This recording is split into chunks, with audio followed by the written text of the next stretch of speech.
strike notice from Air Canada flight attendants, what it means for travelers in Saskatchewan.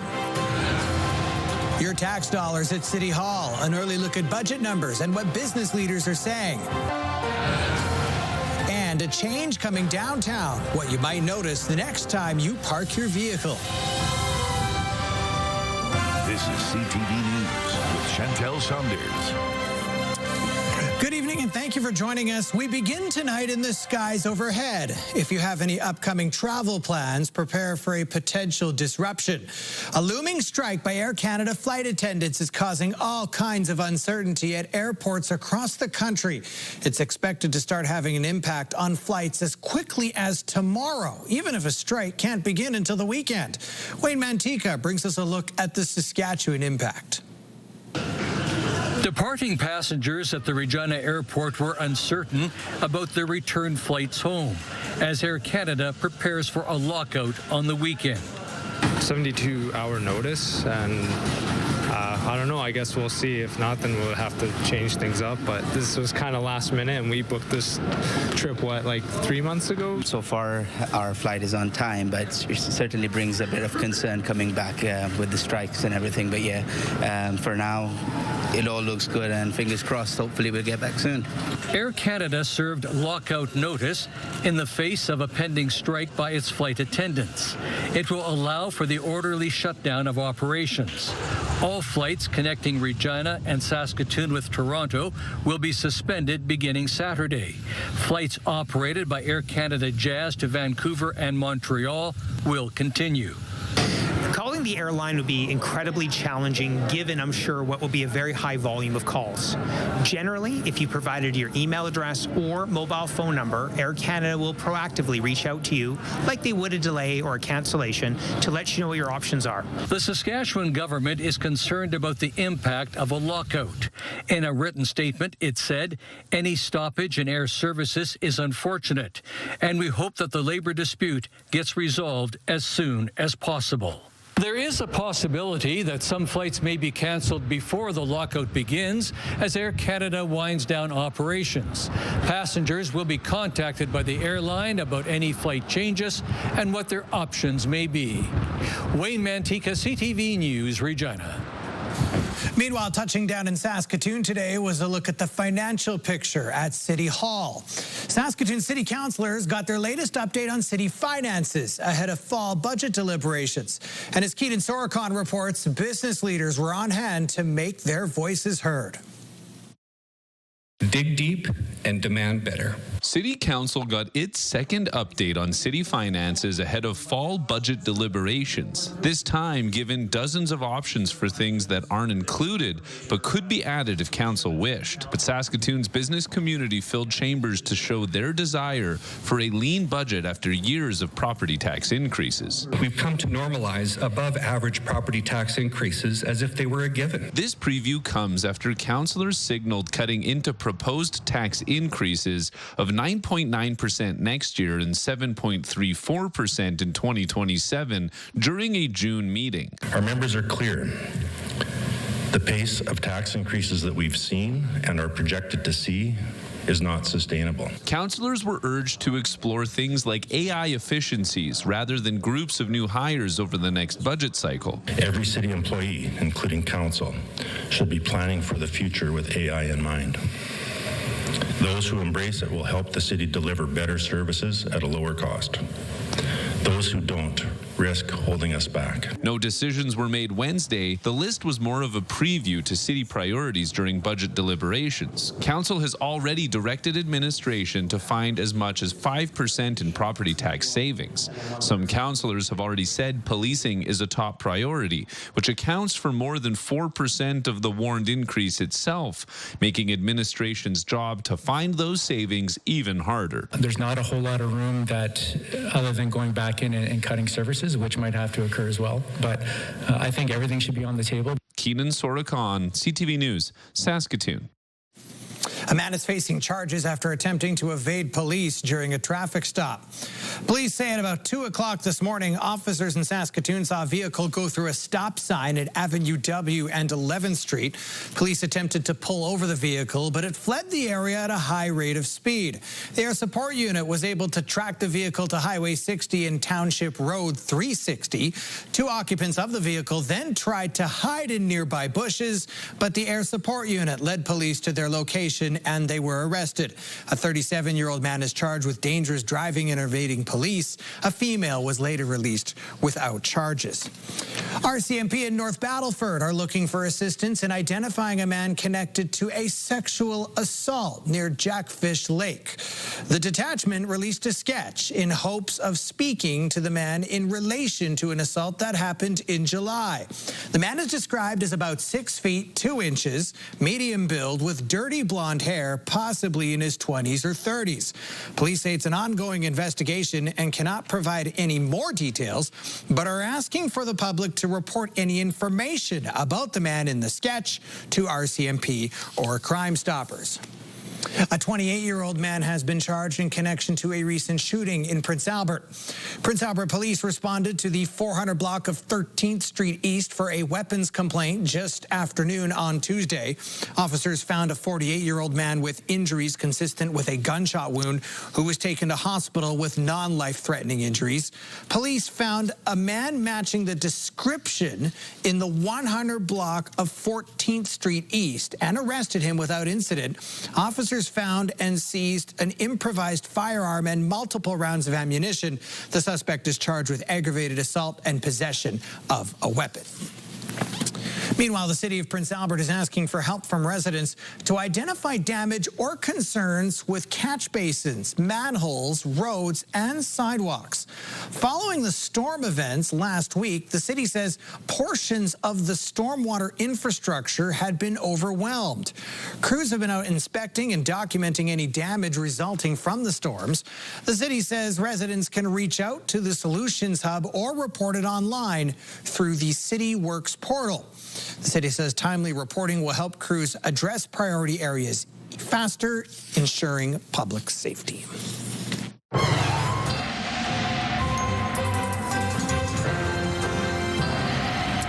Alrighty, Jeff Sinfrelick, your forecast. And Jeff, outside right now, looking like some dark clouds over Saskatoon there. Well, we've got something approaching, but we do have some very interesting video here that we'll show you in just a second or two. I'm going to point out that we do have some severe thunderstorm watches and warnings in effect, but particularly the warning area of severe thunderstorm activity from basically Delaron down through Saskatoon, down through the Elrose area. The good news is there are rainfall warnings in effect for northern areas, so that is good news for those parts of our province. Let's take a look at this video because there are no longer any tornado warnings up right now, but they were earlier today, and we got this video from a viewer. Brenda caught this tornado traveling between North Battleford and Lloydminster this afternoon in the tornado-warned area near Paynton, and that certainly looks like a nasty funnel cloud at the very least, but if it touched down, it's tough to see with the horizon there, but if it touched down, yes, it may have been very well been a tornado. But as I mentioned, no longer any tornado warnings in effect, but we'll talk about the rest of the weather picture later on. All right, thanks very much, Jeff. We'll look forward to that. With crime going back up since the pandemic in Saskatoon, there's one community that's being vigilant and posting incidents to social media to try and tackle the issue. Something the police say is a good start. As Kala Shinkaruk tells us, while using technology in this way is positive, more needs to be done to help police. This type of video is commonly seen on the Stonebridge Neighborhood Watch Facebook page, residents posting incidents of crime in their community. Brady Taylor started the page in 2012 after some vehicle break-ins. I didn't really know my neighbors that well, and I knew that they had cameras, and Facebook groups were just starting to be a thing. And I said, well, maybe this is a way that I can connect with my neighbors that I don't really know. And with crime increasing since the pandemic and numbers leveling off now, according to the Saskatoon Police, it's that concept of getting to know your neighbors that is valuable. Ensuring that your place is properly secured is vital.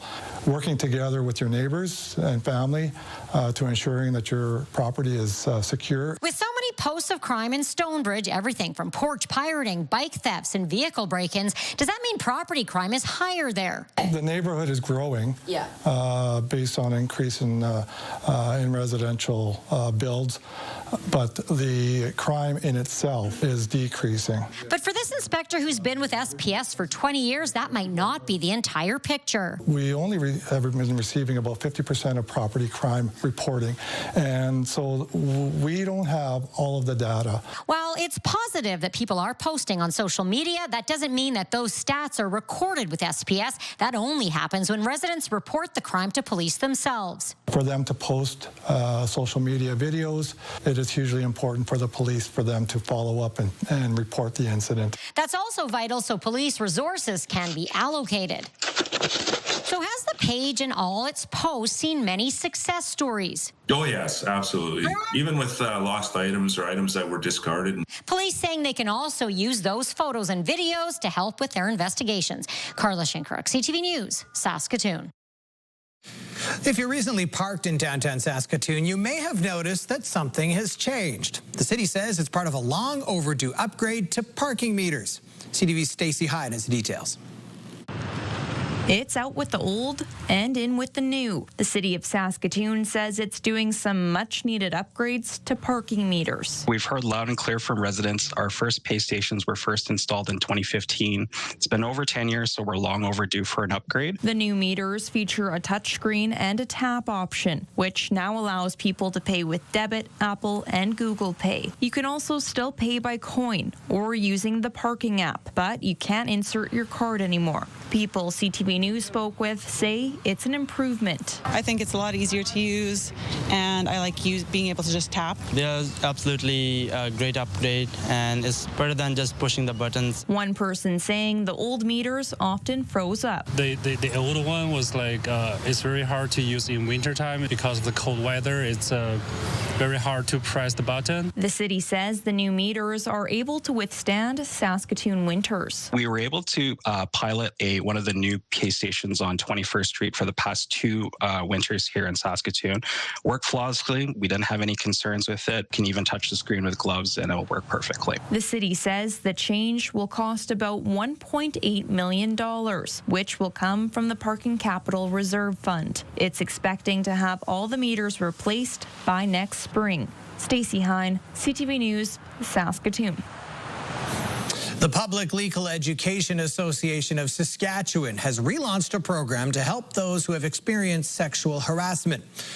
The SHIFT project connects victims of workplace sexual harassment with free legal advice to explore their options. According to the program, nearly 50% of women and 30% of men report experiencing harassment or sexual assault in the workplace. It gives them information and empowers them to understand their situation and to give them options about how to move forward. And they don't need to commit to moving forward to access the program. It's just an opportunity to understand the laws and the different options. The program can be accessed at shift.plea.org. Well, down Highway 11, students from the University of Regina have been growing their garden that turns seeds into sustenance. The Regina Public Interest Research Group had their 12th annual harvesting day where volunteers, staff, and students picked vegetables for the community.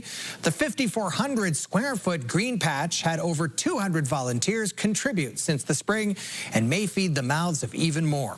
The group's focus is to grow food, community, and education around gardening. Having an opportunity to grow vegetable here and provide that to the community means so much to us.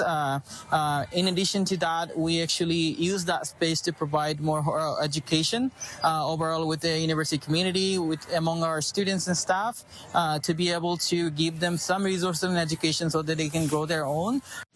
The group will donate to a number of nonprofits and U of R community fridges across campus.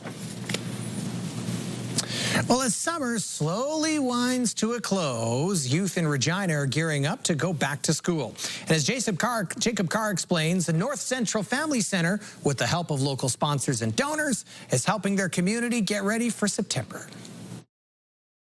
The North Central Family Centre, along with Alliance Energy and several sponsors and donors, teamed up for the annual Back to School Bash on Wednesday. We also have individual donations as well. So we go out and we purchase backpacks. We fill them with the necessary school supplies just to ensure that every child goes back to school successful. Clapping. Put it on that rack right there. Local nonprofit My City Care provided clothing for the event, giving the community a chance to pick out some threads. So our volunteers are here to provide, just like you would to the opportunity to go to any of our retail stores. They can shop with dignity and feel like they're actually finding pieces for their kids that are really great, that they choose and they're in control of. Thank you guys. Have fun, man. You guys have been wonderful. Both My City Care and the North Central Family Centre agree that the price of back-to-school supplies has become unaffordable for some, so offering back-to-school items like shoes for free is something they hope can have a positive impact. You want that like sweet pair of shoes, so we hope that there's, those few kids that come here today that find the perfect pair of shoes that will help them, feel proud and just give that extra little bit of a boost of self-esteem that they need in order to get back into school. Those on hand on Wednesday were not only treated to clothing and supplies, but even had a chance to take home some extra swag. But then there's also a raffle that goes along with it. So we're also giving away gift cards, grocery baskets, toys for the kids, just fun items that we've been able to collect through different donations. The North Central Family Centre says that the bash is about bringing the community together and having the youth walk away with a smile on their faces. Here, put it on. Oh, fresh. Take your sword. Don't get me. Jacob Carr, CTV News, Regina. Royal University, St. Paul's, and Saskatoon City Hospital Foundations have launched the Fall 2025 Hospital Home Lottery. This year, the grand prize is valued at over $2 million, including a lakefront Candle Lake cottage.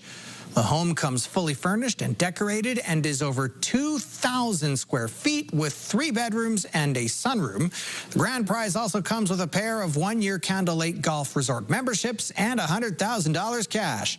Early bird prizes include vacations to Mexico, a trip to Fiji, or a trip to Greece, and a Mercedes-Benz, or the option of cash prizes. Tickets can be bought at hospitalhomelottery.org. All right, still to come tonight, getting ready for back to school, and a dump truck barrels through a quiet Ottawa street. That dramatic video coming up next.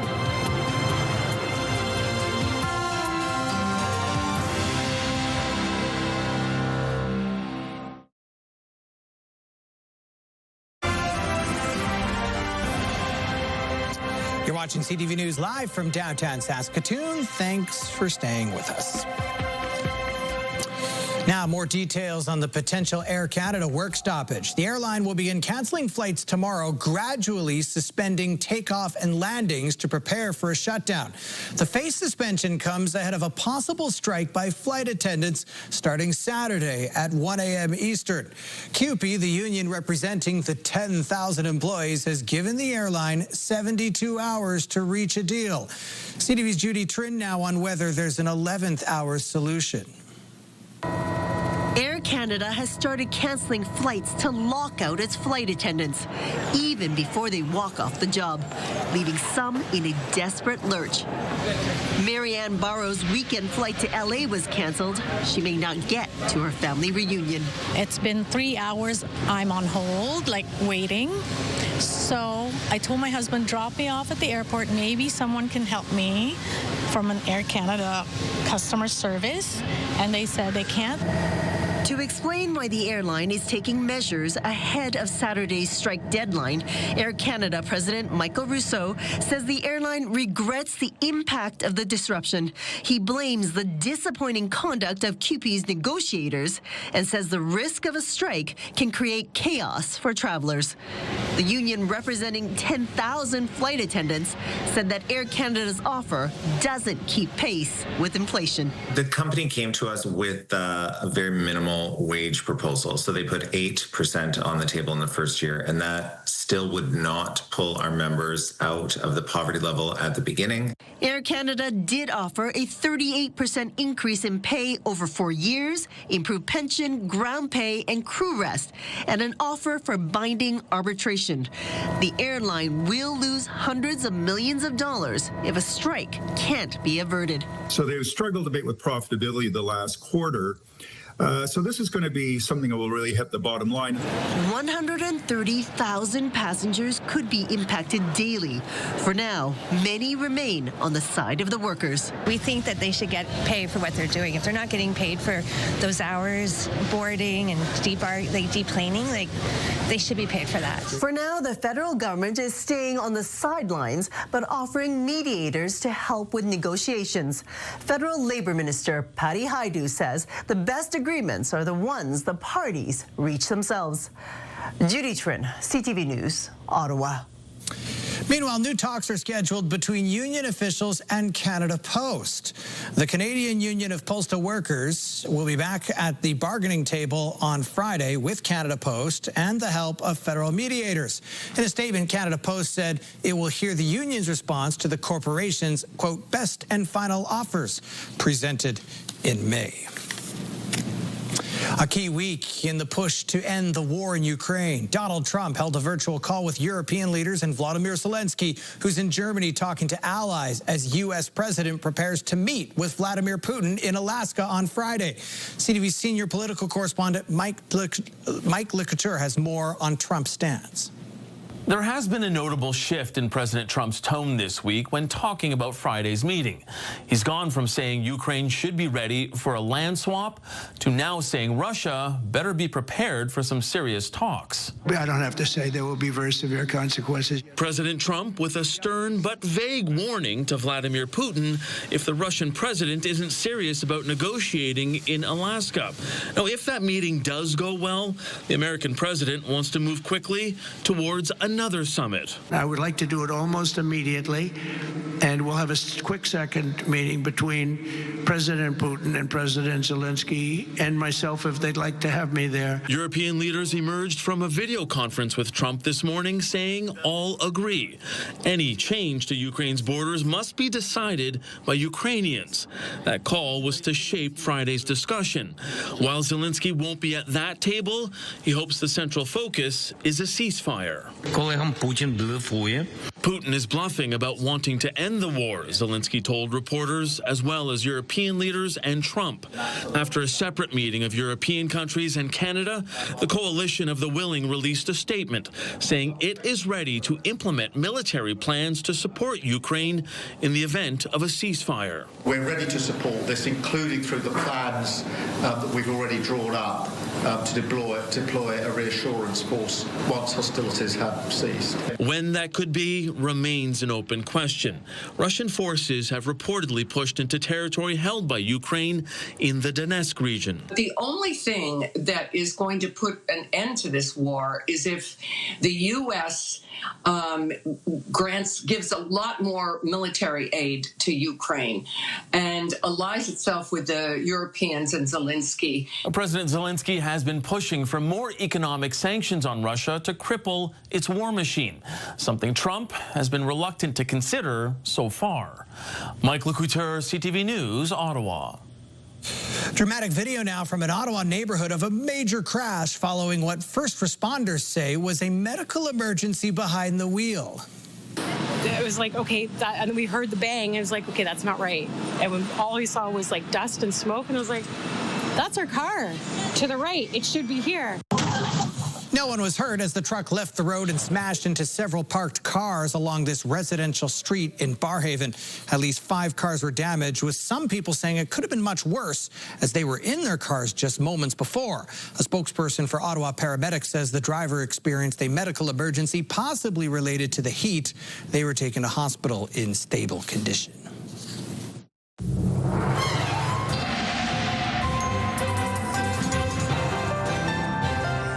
I'm Arlene Shiplet, director of the Saskatoon Horn Choir. To celebrate our 25th anniversary, we're having a mass horn choir concert on Sunday, August 17th, 2:30 p.m., Convocation Hall, Peter McKinnon Building, UFS campus. Admission is by donation. Our concert will feature works by Telemann, Ewazen, and more. We're conducted by Sean Bestel, and with over 20 horn players, we'll entertain you with traditional horn music as well as stunning modern works. So, Jeff, what's the weather going to be like? Well, Arlene, it looks like things are going to be pretty good. And people should know Arlene is director of the horn choir, but also an instructor at the U of S, and she's also with the Saskatoon Symphony. So I'm sure the band will be up to snuff, as it were, the choir, the horn choir. So what will the weather be like on Sunday? Well, of course, there's Convocation Hall. 24 degrees, the expected daytime high. So by the time the show starts at around 2:30, it'll be close to that, probably around 22 degrees, but mainly cloudy skies on Sunday. And once again, it's the Saskatoon Horn Choir's 25th anniversary presentation on Sunday. So congratulations on 25 years. 23 degrees right now in Saskatoon. There's some light showers in the area. I'll go check the weather door and see if there actually are some thunderstorms. 22 in, I've been told, totally are. So yes, so thunderstorms right now happening in Saskatoon and area. 22 degrees in Prince Albert and 15 in the Battlefords. And as we take a look at the almanac, I wasn't sure if that was something in the alley or a thunderclap. Anyhow, 26 degrees for a high today. 25 is where we're at typically. 36, that was the record warm temperature back in 1984. Hey, George Orwell. 0 degrees in 1908, the cold temperature record, and the sun's going to go down at 8:35. All right, thanks very much, Jeff. Coming up, back up in the sky. We'll have a look. The story of a pilot in his 90s taking a full circle flight. Stay with us.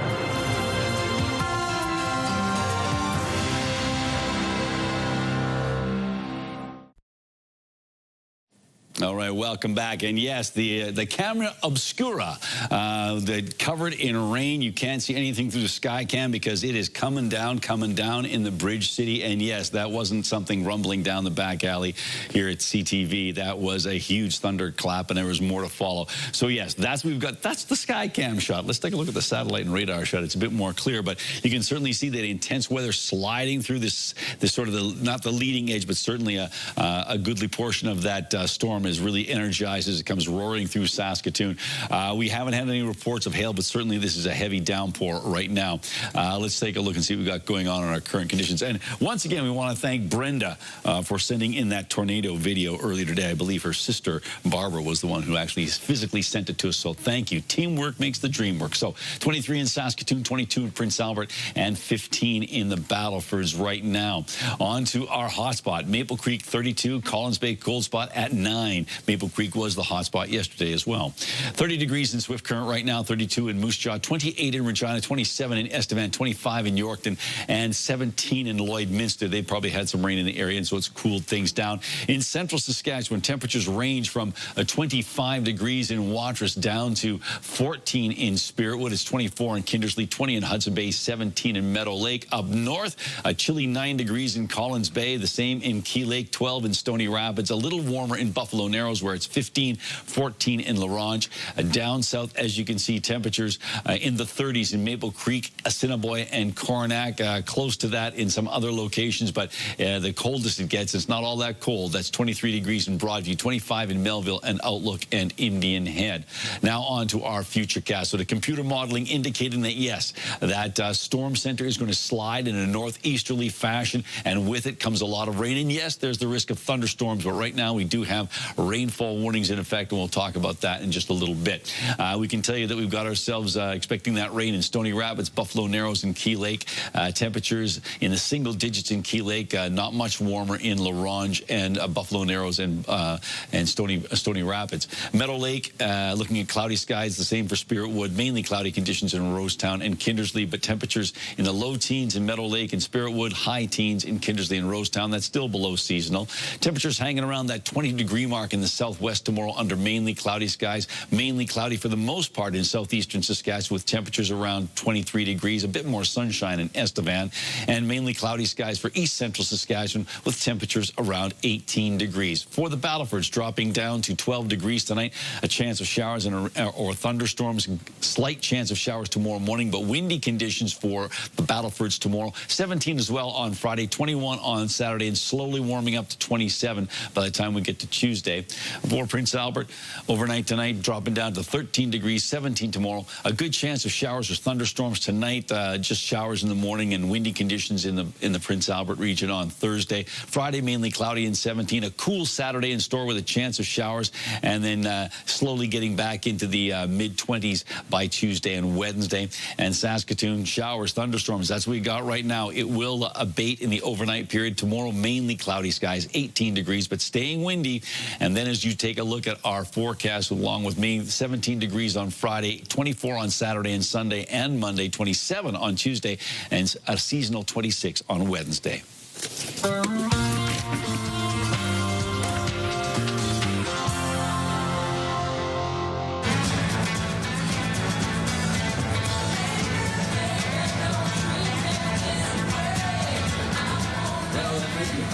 Nice, but Stevie Nicks and Lindsey Buckingham released this teaser clip, and now we can tell you they have officially re-released their single, Don't Bring Me Down Again, from their 1973 album, Buckingham Nicks. It was previously announced that the album itself would be reissued on September 19th.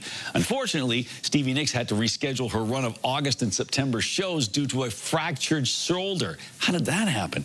The concert schedule will resume in normal in October in Portland, Oregon. Cristiano Ronaldo is ready to tie the knot with his longtime partner, Georgina Rodriguez. She made it official on her Instagram, posting this image and that caption that translates to, "Yes, I do, in all my lives." They already have 2 daughters together, and Rodriguez has helped raise Ronaldo's other 3 children as well. They met in 2016 when she worked at a Gucci store in Madrid.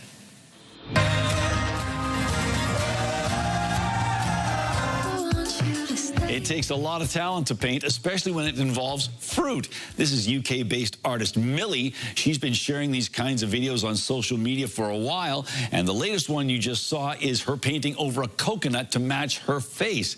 It's not the only food she's painted over. Check out how she transformed this orange. Millie has racked up millions of views on TikTok. Alrighty, that is cool. It's pretty nutty, yeah, that's for sure, yeah. Hey, that's a great segue into our pick of the day there, Jeff. We do have a pick of the day. In fact, we have 3, Matt, and we're going to start off with this one. This one comes to us from Brad Moorman. He doesn't tell us where this is, but simply says a storm brewing, and that is certainly an interesting shot with those cumulonimbus clouds on the horizon. So, yeah, a really neat shot there. So thank you, Brad. The next one, what happens after a storm? Well, if you're lucky, you get a rainbow, and this comes to us from one of our CTV Saskatoon alumni. Alumnus Ron Lee sent this in, and he says this is taken off the deck at Riverside this a.m. at 6:30 a.m., and that's where he's always up and at it, getting that golf course and keeping it in great shape. So thanks for sharing that with us, Ron. And finally from Gene Paulus, well, waiting for the parade, the best view. We're on the shade across the street, and now we get a close-up. Who's got the very best view? Yeah, that's Seagull. Okay, and so, of course, Northwest Territorial Days are ongoing right now in the Battlefords area. So thank you, Gene, for sharing that picture with us. And if you've got an image to share with us, you can certainly send it to cfqcnews@ctv.ca. All right, thanks very much, Jeff. Still to come, a strange sight in the night. But first, we meet a 92-year-old pilot soaring to new heights. Stay with us.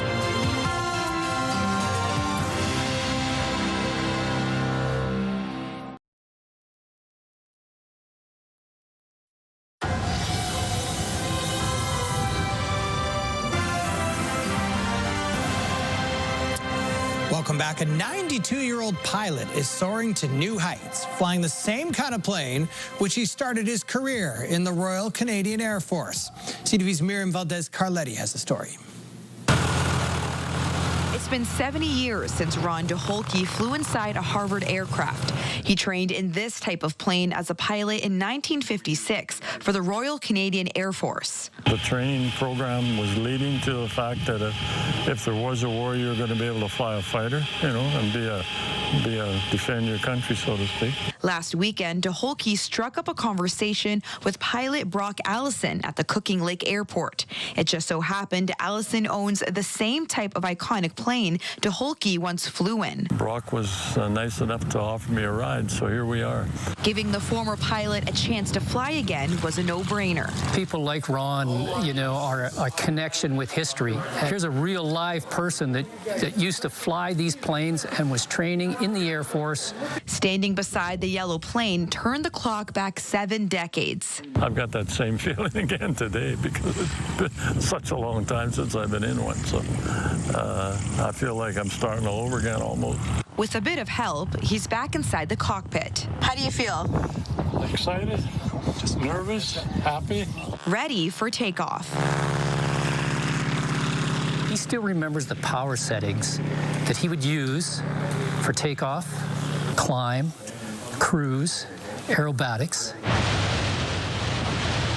Taking a try at the control wheel in the air, DeHolke is transported back to his 20s, grateful for a chance to relive his past. Brock, I am so thankful I can't even express it. A smooth ride all around, with only one regret. I didn't want to do a loop. I should have tried one, but I'm chicken. But man, it was fantastic. Miriam Valdez-Carletti, CTV News, Edmonton. When we come back, a little rider talk as the green and white prepare to face Hamilton and a Canadian apparel company buying an American one. Stay with us.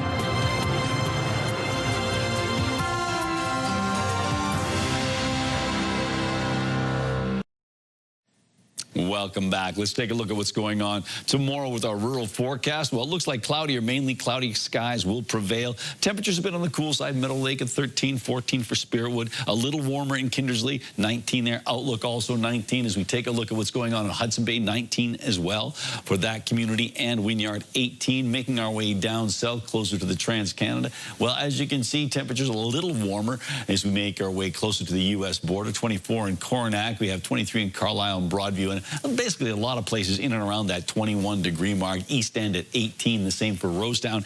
Let's take a closer look at Capel. Well, Capel looks like it's going to be around 23 degrees tomorrow with mainly cloudy skies, but the big deal of the day is going to be the wind gusts of up to 50 kilometers an hour with sustained winds of 30 kilometers an hour out of the northwest. And Capel is where internet plans of up to 1 gig are available from SaskTel.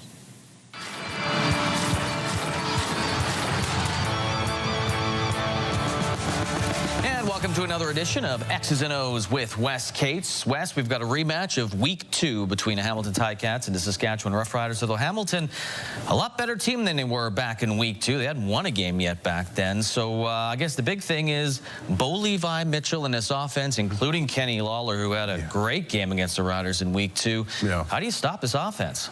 Yeah, I don't know. It's tough. I mean, Kenny Lawler slowed down a little bit, but Bo Levi is rivaling Trevor Harris with the way he's playing this year. Actually, probably if you look at it statistically, Bo Levi is the best quarterback in the CFL right now. But I think it just comes down to just playing the way the Riders have been playing, you know, not trying to blitz him too much or do anything too crazy because he's seen all that. Just kind of sit back and hope, you know, to get some pressure with 4. Like the Riders have been doing a little better these last few weeks. That on top of the fact that I think, you know, our defense is a little turnover prone, so I think, you know, you'll get a tip ball or maybe a receiver that runs a bad route, or Bo Levi maybe a little errant overthrow, and let's hope we can get our hands on it and get the ball back to the offense. But it's going to be a tough task, but this is what you want. You want good competitive games. You want to go up against the best, and right now Hamilton is looking like one of the better teams in the East, if not the best team in the East. So it's going to be a good test for the Riders, and coming off of a bye week, I think the Riders have had a little more time to prepare for Hamilton than Hamilton has for the Riders, so it should be a good scenario to go and get a win at home. Now, of course, the defense for the Riders coming off that great performance against Montreal, only allowing a few points. Granted, Montreal didn't have Davis Alexander, Austin Mack, didn't have Philpott in the lineup, so it wasn't their best team, but the confidence of this out of the bye week for the Riders defense has to be extremely strong. Yeah, riding high for sure, Lee. I think that that was a surprise for everybody. I don't know if anybody expected the Riders to go into Montreal and dominate like that. 34 points they put up, and what was it, 6 points they gave up. Yep. So, I mean, it was a great showing, especially on the road. You know, teams don't necessarily travel well. The Riders didn't travel well the one time that they did. They had a couple of close games that they kind of had to battle through to get the win. So I think that just shows how this team has been progressing and improving and just coming together as a unit. I think the team in general is rallying around Trevor Harris. Obviously, the receivers are coming in prepared. The O-line's been playing great, and then the defense has really been shutting teams down statistically and making it a lot harder for teams to score on them these last couple of weeks. So I'm not too worried about it. I'm just hoping that they don't have a similar letdown coming out of the bye like they did against Calgary. Yeah, don't forget, that's their only loss, and it was coming out of the bye week, so and a home game as well. So we'll see if they don't deal with that situation. Trevor Harris, though, in a good position here because Hamilton's defense, definitely not as strong as Saskatchewan's defense. Rourke threw for 400 yards against them last week in a victory for the BC Lions. So you would think that along with A.J. Ouellette in a running attack, they should have a good game, though I thought that against the Elks a couple weeks ago, and that wasn't an explosive game either. Well, it's hard to tell. Sometimes, you know, it's the game planning. Coaches will throw some wrinkles in there, and, you know, I know Hamilton's got some players as well, so we'll just see how it goes. Trevor Harris, obviously we want to implement that run game and have a little balance to it, but I think whether Trevor has to throw 40 or 50 times, or hopefully he doesn't, and we can get A.J.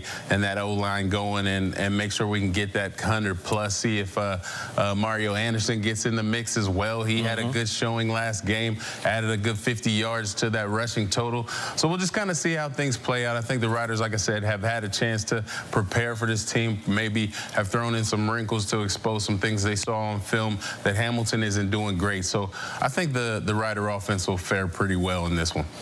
Keyshawn Johnson had a great game in week 2. We'll see if he can do the same thing. Some people calling it a Grey Cup preview. Not sure about that, but it is definitely going to be the start of a long stretch for the Riders that will show exactly where they are in this league. We'll analyze that game and look forward to next week on another edition of X's and O's.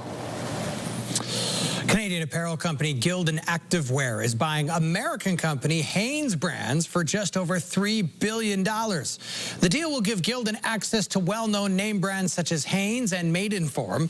Hanes Brands has been struggling in recent years and hasn't turned a profit since 2021. Gildan also makes products such as American Apparel and Pets. Turning to local gas prices, the average price in Saskatoon is currently at $1.27 a liter. That's up. The lowest price in town is $1.19.9. On Saskatchewan markets, Cameco dropped $3.96, and Nutrient finished the day at $78.30. Coming up, an unlikely leader of this dog pack, and a pop superstar hints at a visit to Saskatchewan. More after the break.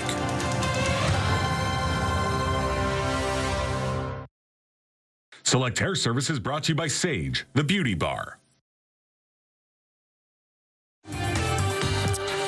We've got another great night of entertainment coming up right here on CTV, starting at 7 with MasterChef.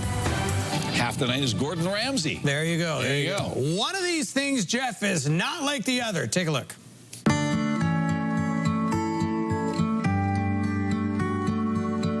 This tortoise has always lived with dogs and is the leader of their pack. It's outlived many furry friends already, but continues to show love to each new pup that joins the family. Okay. That is pretty cool. Right on. Slow and steady wins that race, I guess. No kidding, yep. All righty. Well, finally, pop star Chapel Roan might have a trip to Saskatchewan in her future.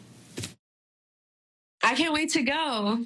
Regina. They're going to erect a statue of you in the city. I'm telling you. You know what? It's about time Saskatchewan get recognized globally. I love the idea. There you have it. The singer showing an interest in the city of Regina. This clip posted from TikTok from her interview on Apple Music's flagship show, New Music Daily. The conversation follows her latest song called The Subway, where she mentions the Prairie Province.